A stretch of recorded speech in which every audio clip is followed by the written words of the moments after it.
touch. But photography is absolutely fine in there. We don't mind photography, flash photography as well. It doesn't damage the cave.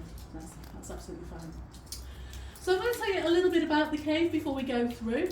So Paul's Cavern is a natural cave. It's never been mined. It's all naturally formed. A natural limestone cave. So do we all know how limestone is made? I didn't know. I've forgotten. If we were stood here about 340 million years ago, we would have actually been stood under a warm tropical sea, which was very close to the equator. Now this is before the tectonic plates started to move, all the continents, islands were created, and we ended up here. This is where we drifted to. In that water above our heads there were lots of sea creatures. And when those sea creatures died, all their bones and their shells drifted down to the seabed. And those are the bits of sea creature we call sediment. Over a long period of time, and because of the pressure of all that water above, that sediment got crushed together. And that's what makes limestone. So made of all that sediment from those sea creatures. Now, of course, that sediment didn't lie in one big chunk. It lay in lots and lots of different layers. So some of those layers softer than others. And that is how the cave has been made. So like I say, it's all natural, and it's been made by glacial meltwater over around 2 million years. That water has washed away a softer layer of sediment. It's cut into the limestone, it's eroded it, it's got bigger and bigger, and eventually we've ended up with a cave here. The cave has always been known to exist, so nobody's kind of discovered it. It's just always been here. And it was first opened as a show cave for paying visitors way back in 1853. Now, back then, the entrance was a lot lower than today. It was actually knee-high. We've all had to scramble through on our hands and knees to get inside, so not very pleasant. Now, this is during the Victorian era, so you can imagine big dresses and top hats. They weren't keen on the idea of doing that, and paying to do that as well, of course. The 6th Duke of Devonshire still owned the cave back then. He decided it was time to make the entrance bigger. He employed the first cave guide and custodian, who was a man called Frank Redfern, and it was Frank and his son Francis who made the entrance bigger for us. They also dug out part of the path that we'll use as we enter the cave, and that's when they found bones and pottery. Really, it just gives us an idea of who used to live or shelter inside there. So come on through, let's go and have a look. So just look ahead on the entrance here, it's just a little bit.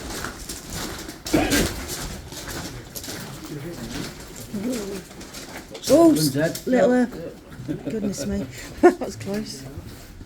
Didn't think that through.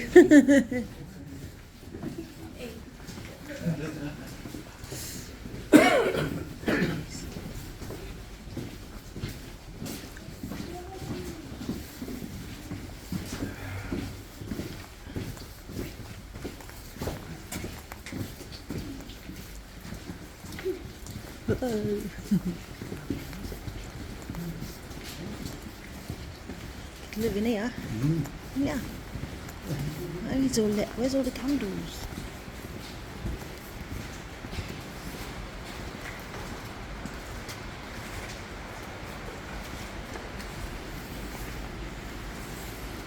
So, do you think this would be a nice place to live? Yeah. Do you want to live in the cave? Yeah. It's a bit wet and a bit cold, isn't it? I'm not sure I'd like to. Now we know that people did used to live in here, or certainly shelter, because back in the 1980s we did an archaeological dig here, which has been marked out by the wooden stakes. These wooden stakes are just in a grid formation, and that's really just so we can plot where everything was found. Because in this area alone, they found almost 4,000 different items. They found bones, pottery, coins. They also found evidence of metalworking from the Bronze Age in the form of molten bronze, and also casts which have been used to make jewellery. We don't know that the Bronze Age actually lived or sheltered inside here, probably based outside the entrance, but they would have used the cave as a kind of safe house, just somewhere safe to store their materials. Now the people we believe did live or certainly shelter in here were the Neolithic, so the New Stone Age people, and they were around here about 6,000 years ago. And we know they sheltered in here because of this. This big hole is actually a fire pit that we discovered, which dates back to the Neolithic times. We think the local farmers probably used the cave as a shelter, but just during the winter. And that is really just because of the temperature in here. So you probably can't tell at the moment, but as you make your way out of the cave, you will definitely notice that this area here starts to get cooler. It's warmer in here than outside today. It's constantly 7 degrees inside the cave. Never changes all year, 7.3, 7.8. And it takes the temperature from the average outside air temperature. So, yeah, like I say, on the way out, you'll definitely notice this side here gets a lot cooler as the air's coming through here. Around these fires as well, we found lots of bones from wild boar, ox, deer, horse, so a lot of feasting going on around the fires there as well. The Romans came to this area in 79 AD, and the Romans also used to use the cave, but not as a place of shelter. They actually used to use the cave as a place of worship. Now, are we all on holiday at the moment? Not anybody local from around here? No? Do you all know about Buxton water, how you can get it bottled in the supermarket?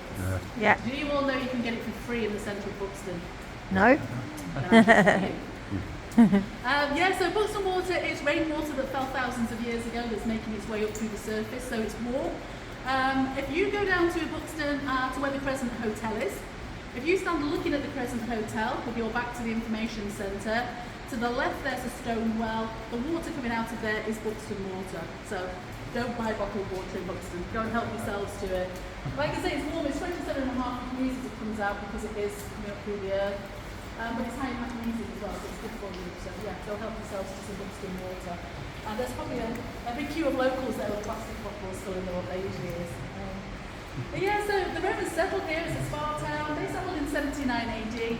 And the Romans used to call Buxton Aqua Artemisia, which is water or spa of the sacred grove. And they used to worship the goddess Artemisia, who was the goddess of the sacred grove. And they used to do that just over this side here. So the flat area, almost like a kind of altar at the front of the church. And here we found gifts or offerings that they'd left behind. We found some Roman coins here and also some jewellery as well. Now this is really the only area that people used to live. They didn't used to go any further, and that's not because they were afraid to, they were actually unable to. Do you remember outside I said the cave was made by glacial meltwater over millions of years? That water, of course, it brought a lot of debris through with it as well, so lots of mud, silts, boulders, that kind of thing. This area here had become completely blocked with all of that, so a big wall of mud. So it kind of split the cave into two sections. This big wall here, this big wall of mud, and also the path we're on at the moment is where the Redfern family dug it all out for us. So let's go a bit further, see what else we can find.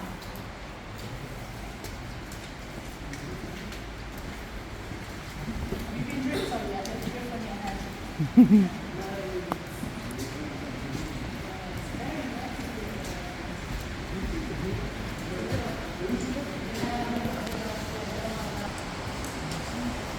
Now, if you follow my torch beam around, can you see there's a big spiral, like a big snail shell effect, as the water has swirled around there going upwards. Now, as the water got to the top, it didn't quite break through the surface before it started to recede again, so there's no daylight up there. There's probably still about 5 or 6 foot of rock above our heads. But if you notice when we came into the cave, we didn't really drop down any steps underground, we're still at the same level as outside.